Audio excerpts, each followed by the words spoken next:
Bismillahirrahmanirrahim. Assalamualaikum warahmatullahi ta'ala wabarakatuh. Alhamdulillahirabbil alamin. Wassalatu wassalamu ala asrofil anbiya'i wal mursalin sayyidina wa habibina wa syafi'ina wa maulana Muhammadin wa ala alihi wa sahbihi ajmain. Amma ba'd. Alhamdulillah, di pagi menjelang siang hari ini kita akan melaksanakan diskusi seperti biasanya, yang mana materi hari ini akan dibawakan oleh kelompok 7 yang berjudulkan tentang keuangan publik di Indonesia dan aplikasi kasus kebijakan fiskal di negara muslim. Sebelumnya, kelompok 7 ini terdiri dari 4 orang, yaitu saya sendiri, Agung Syamaluddin, kedua Putri Adelia, ketiga Syahrul Ramadan, keempat Siti Rahmah. Baiklah, materi pertama akan saya bacakan. Kebijakan fiskal diartikan tindakan kebijaksanaan yang dilakukan oleh pemerintah yang berkaitan dengan pendapat dan pengeluaran uang. Yang dimaksud di sini menyangkut pengelolaan, penerimaan, dan pengeluaran negara yang dilakukan oleh pemerintah suatu negara. Kebijakan fiskal negara Indonesia tercermin dalam anggaran pendapat belanja negara atau APBN. Dalam APBN tersebut terdapat penetapan pemerintah mengenai alokasi dan distribusi keuangan negara. Mengingat urgennya bidang ini dalam pembangunan perekonomian negara, APBN harus mendapat persetujuan dari Dewan Perwakilan Rakyat sebagai penjelmaan rakyat. Selain itu, Departemen Keuangan Negara Indonesia sebagai instansi negara yang mengelola persoalan keuangan memainkan peranan penting dalam kebijakan fiskal. Di negara Islam, pengelolaan keuangan negara ditangani oleh Bait al-Mal. Bait al-Mal sama dengan Kementerian Keuangan yang menangani masalah keuangan serta hal-hal yang berkaitan dengan perbendaharaan negara. Sekalipun Bait al-Mal secara institusional telah dibentuk oleh Khalifah Umar bin Khattab, kebijakan fiskal negara sebenarnya telah diberlakukan pada masa Nabi Muhammad SAW. Al-Quran dan Sunnah sering menyinggung kebijakan fiskal negara, antara lain pengelolaan zakat oleh negara, pemungutan al-jizyah dari kaum ahlul kitab, pemberlakuan hukum al-fai dan al-ghanimah, serta kebijakan Nabi Muhammad SAW atas kepemilikan umum. Kebijakan fiskal negara Indonesia. Sistem kebijakan fiskal negara Indonesia telah dinyatakan dalam Undang-Undang Dasar 1945 Pasal 23 yang isinya 1. Apabila Dewan Perwakilan Rakyat tidak menyetujui anggaran yang diusulkan oleh pemerintah, maka pemerintah menjalankan anggaran tahun yang lalu. 2. Segala pajak untuk keperluan negara berdasarkan undang-undang. 3. Macam-macam dan harga mata uang ditetapkan dengan undang-undang. 4. Hal keuangan negara selanjutnya diatur dengan undang-undang. 5. Untuk memeriksa tanggung jawab tentang keuangan negara diadakan suatu badan pemeriksa keuangan yang peraturannya ditetapkan dengan undang-undang. Hasil pemeriksaan itu diberitahukan kepada Dewan Perwakilan Rakyat. Sekian dari yang dapat saya sampaikan. Selanjutnya materi akan dibacakan oleh Putri Adelia. Baik, perkenalkan, nama saya Putri Adelia dengan NIM 501190103. Di sini saya akan melanjutkan penjelasan dari Saudara Agung. Undang-Undang 1945 memberikan amanat kepada pemerintah agar senantiasa membuat kebijakan fiskal setahun sekali yang diinformasikan dalam APBN. Untuk itu, kebijakan fiskal negara Indonesia mengikuti asas berkala. Di samping itu, kebijakan fiskal juga mengandung asas terbuka dan fleksibel. Terbuka karena melibatkan DPR sebagai wakil rakyat, dan fleksibel sebagaimana tercermin dalam ketentuan apabila Dewan Perwakilan Rakyat tidak menyetujui anggaran yang diusulkan pemerintah, maka pemerintah menjalankan anggaran tahun yang lalu. APBN mencakup penerimaan dan pengeluaran negara. Penerimaan negara terdiri dari penerimaan dalam negeri dan penerimaan pembangunan.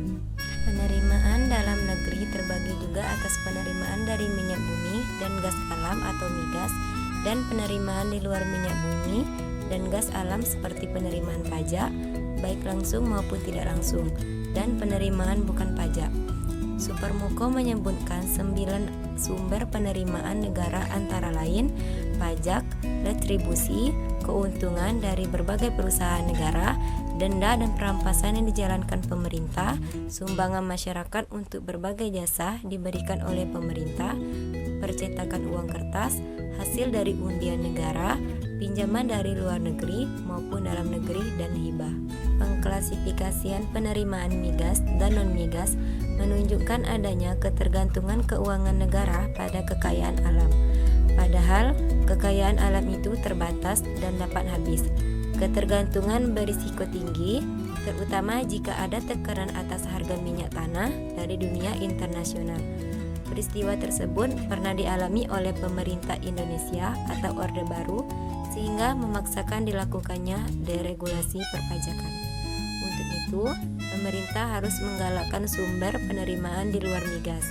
Pajak atau pungutan lain yang diterima oleh pemerintah harus didasarkan pada undang-undang. Hal ini dimaksudkan agar tidak terjadi kesewenang-wenangan dari pihak pemerintah. Sementara itu, pengeluaran negara dalam APBN terdiri dari pengeluaran rutin dan pengeluaran pembangunan. Pengeluaran rutin mencakup belanja pegawai, belanja barang, subsidi, bunga, dan cicilan hutang, serta pengeluaran rutin lainnya. Demikian pula, pengeluaran pembangunan diarahkan untuk pembiayaan dan bantuan proyek. Seluruh jenis pengeluaran tersebut, jika dinilai dari sisi fungsinya, dapat diklasifikasi menjadi 5 macam. Yang pertama, pengeluaran yang self-liquidating, sebagian atau seluruhnya. Artinya, pengeluaran pemerintah mendapatkan pembayaran kembali dari masyarakat yang menerima jasa atau barang yang bersangkutan. Misalnya, pengeluaran untuk perusahaan negara atau proyek-proyek produktif barang ekspor. 2. Pengeluaran yang produktif, artinya pengeluaran yang dilakukan dengan mewujudkan keuntungan ekonomis bagi masyarakat, sehingga secara tidak langsung dapat meningkatkan jumlah pajak, misalnya pengeluaran untuk pertanian, pendidikan, dan sebagainya. Yang ketiga, pengeluaran yang langsung menambah kegembiraan dan kesejahteraan masyarakat, misalnya pengeluaran untuk bidang pariwisata dan penanggulangan bencana.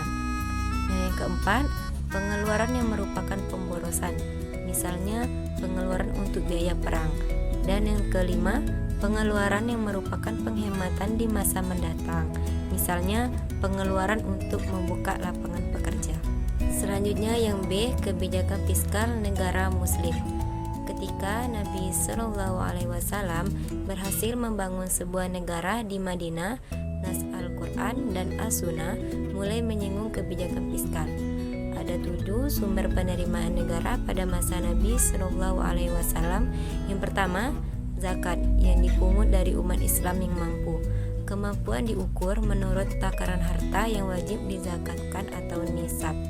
Yang kedua, al-ghanimah, yaitu harta yang didapat dari rampasan perang sesuai dengan firman Allah dalam surah Al-Anfal ayat 1 yang artinya, mereka menanyakan kepadamu tentang pembagian harta rampasan perang. Katakanlah, harta rampasan perang itu kepunyaan Allah dan Rasul. Sebab itu bertakwalah kepada Allah dan perbaikilah perhubungan di antara sesama. 3. Al-Fai, yaitu harta yang diambil dari orang-orang non-muslim tanpa kekerasan atau peperangan, bahkan dengan perdamaian dan perjanjian. Al-Fai ini mencakup 3 sumber penerimaan negara, yaitu Al-Jizyah, Al-Kharaj, dan Al-Askur. Al-Jizyah telah diberlakukan sejak masa Nabi SAW, sementara kedua sumber yang terakhir mulai diberlakukan sejak kekhalifahan Umar ibnu Al-Khattab. Yang keempat, Al-Jizyah, yaitu pungutan yang dikenakan atas umat ahli Alkitab yang mampu. Yang kelima, harta wakaf, yaitu harta yang berasal dari umat Islam yang digunakan untuk kepentingan umum semata-mata karena Allah. Yang keenam, harta sedekah dari umat Islam. Jenis harta ini sering digunakan Nabi ketika nas kebijakan fiskal di atas belum diturunkan. Dan yang ketujuh, hutang dari umat Islam.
kecuali ijtihad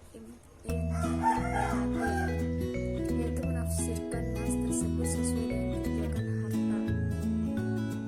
Harta zakat didistribusikan kepada 8 jalur, yaitu yang pertama orang-orang fakir, orang miskin, para pengelola zakat, kaum mualaf, para budak, orang-orang yang berhutang, para pejalan Allah, dan para musafir dalam surah At-Taubah ayat 60. Seperempat bagian harta ghanimah diprioritaskan untuk militer, sementara seperlimanya untuk jalur berikut, yaitu Allah, Rasulullah SAW, para kerabatnya, orang miskin, anak-anak yatim, dan para musafir dalam Quran surah Al-Anfal ayat 41. Begitu pula jalur distribusi harta al-fai sama dengan ghanimah, hanya saja tentara tidak mendapatkan bagian dari al-fai. Nah, ketika umat Islam mampu menaklukkan kerajaan Persia dan Romawi pada Khalifah Umar, mereka memperoleh harta rampasan perang yang melimpah. Nyatanya itu mendorong Umar untuk membentuk pembendaharaan negara yang disebut Baitul Al-Mal. Nah, dalam Baitul Al-Mal tersebut jumlah tunjangan rakyat yang dianggarkan setiap tahun. Penentuan jumlah tunjangan tersebut didasarkan pada loyalitas rakyat kepada Islam. Kebijakan ini berbeda dengan Nabi SAW dan Khalifah Abu Bakar. Nah, di samping tunjangan atau subsidi, Baitul Mal juga menyediakan dana untuk mencukupi kebutuhan para pegawai negara dan tentara. Sejak pemerintahan Umar pula, tentara tidak lagi memiliki harta rampasan perang yang tidak bergerak seperti tanah dan bangunan. Meski begitu, harta tetap menjadi hak pemiliknya dengan dibebani pembayaran pajak haji. Pengeluaran untuk proyek pembangunan juga digalakkan, terutama mengangkut sarana kepentingan umum. Dalam hal ini, Abu Bakar Muhammad Jamaluddin mengemukakan 5 bidang distribusi keuangan negara Islam. Pertama, menjaga keamanan baik internal maupun eksternal. Yang kedua, pembiayaan administrasi negara. Ketiga, mempertahankan tingkat kehidupan pokok masyarakat. Keempat, meningkatkan infrastruktur negara. Dan kelima, membantu para korban bencana alam. Yang C yaitu kebijakan fiskal Indonesia mengentaskan kemiskinan. Kebijakan anggaran pemerintah menempati posisi sangat penting dalam mengubah wajah kemiskinan dan kesenjangan. Tingginya tingkat kemiskinan dan lebarnya kesenjangan merupakan indikator kegagalan suatu negara dalam proses pembangunan, karena pembangunan yang dilaksanakan pada prinsipnya ditujukan untuk meningkatkan kesejahteraan masyarakat dan taraf hidup masyarakat. Hal ini sesuai dengan tujuan negara Indonesia sebagaimana diamanatkan dalam pembukaan Undang-Undang Dasar 1945, yaitu melindungi segenap bangsa Indonesia dan seluruh tumpah darah Indonesia, memajukan kesejahteraan umum, mencerdaskan kehidupan bangsa, dan untuk melaksanakan ketertiban dunia yang berdasarkan kemerdekaan, perdamaian abadi, dan keadilan sosial.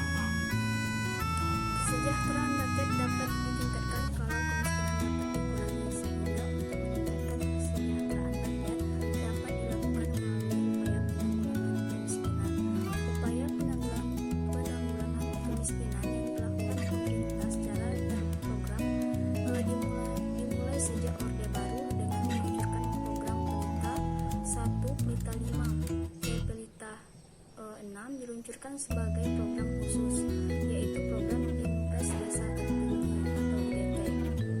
Impres ini yaitu Impres nomor 5/1953 tentang peningkatan penanggulangan kemiskinan. Nah, dimaksudkan untuk meningkatkan penanggulangan masalah kemiskinan secara berkelanjutan di desa-desa miskin. Selain itu, berbagai program secara spesifik dapat diketahui dengan menambah pos-pos anggaran yang disediakan melalui anggaran pendapatan dan belanja negara.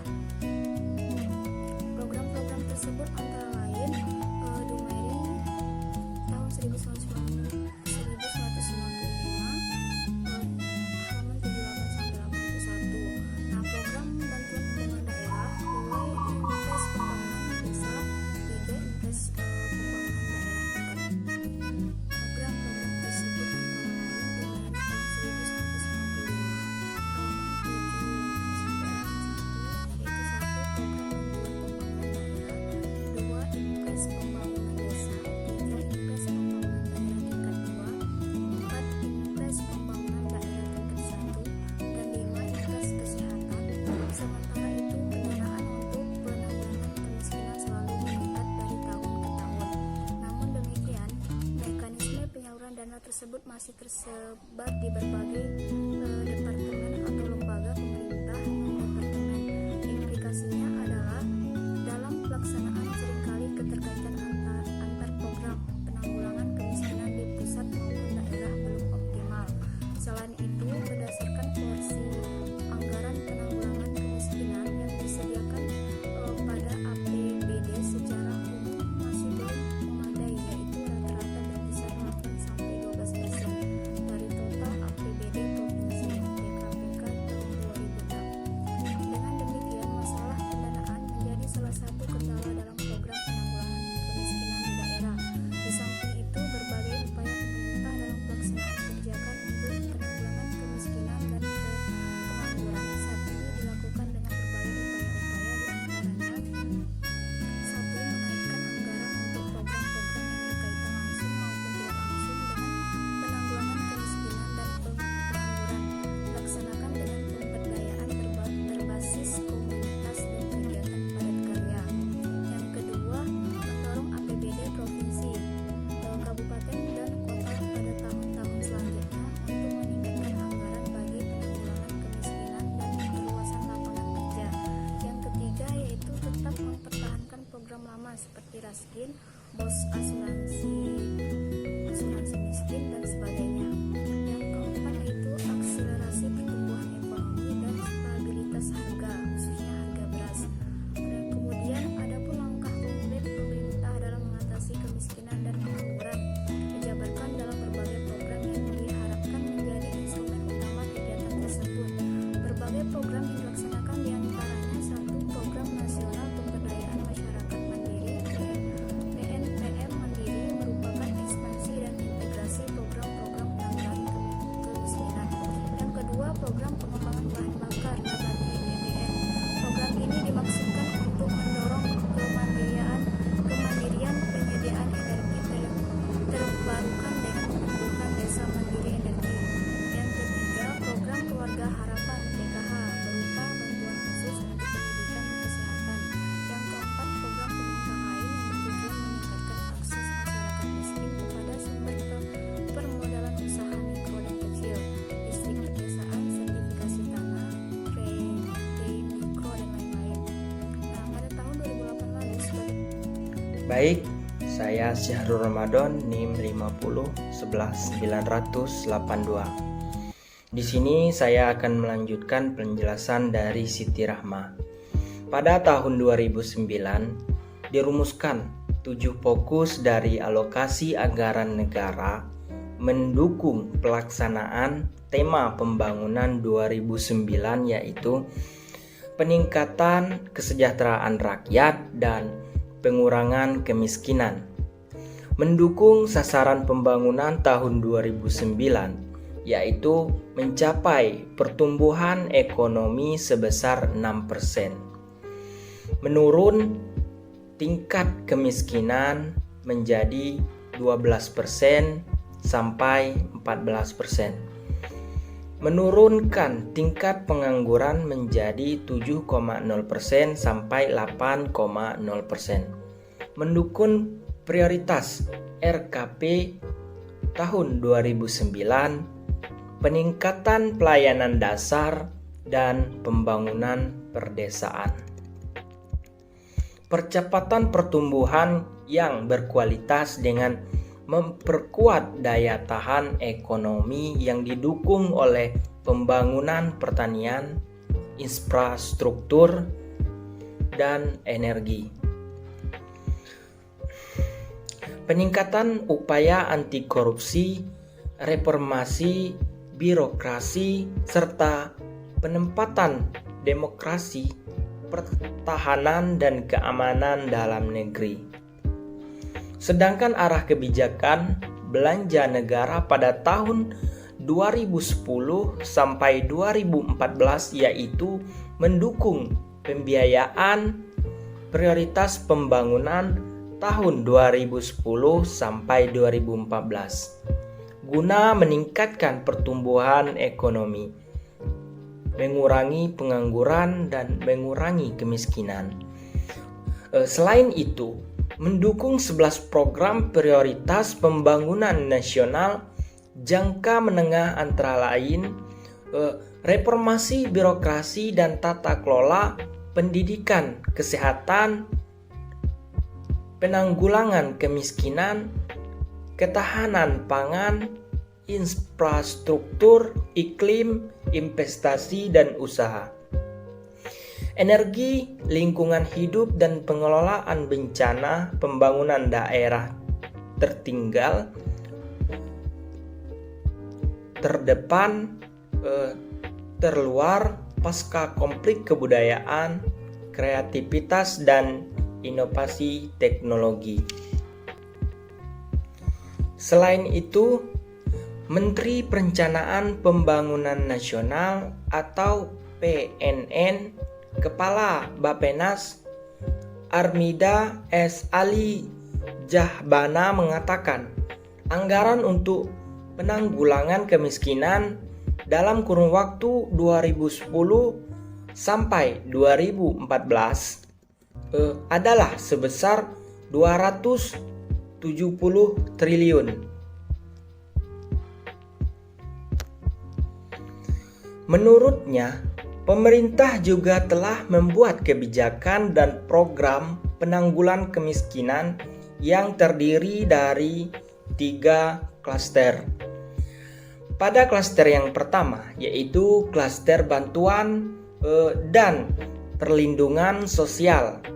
Kelompok sasaran pemerintah telah memberikan bantuan melalui penyediaan beras untuk rakyat miskin atau raskin, program keluarga harapan atau PKH, jaminan bantuan kesehatan masyarakat, bantuan operasi sekolah atau BOS, bantuan bagi lanjut usia dan cacat ganda terlantar, bantuan bencana alam, bantuan langsung tunai, dan sebagainya. Pada klaster kedua, yakni klaster pemberdayaan masyarakat yang berfokus pada program nasional pemberdayaan desa-desa.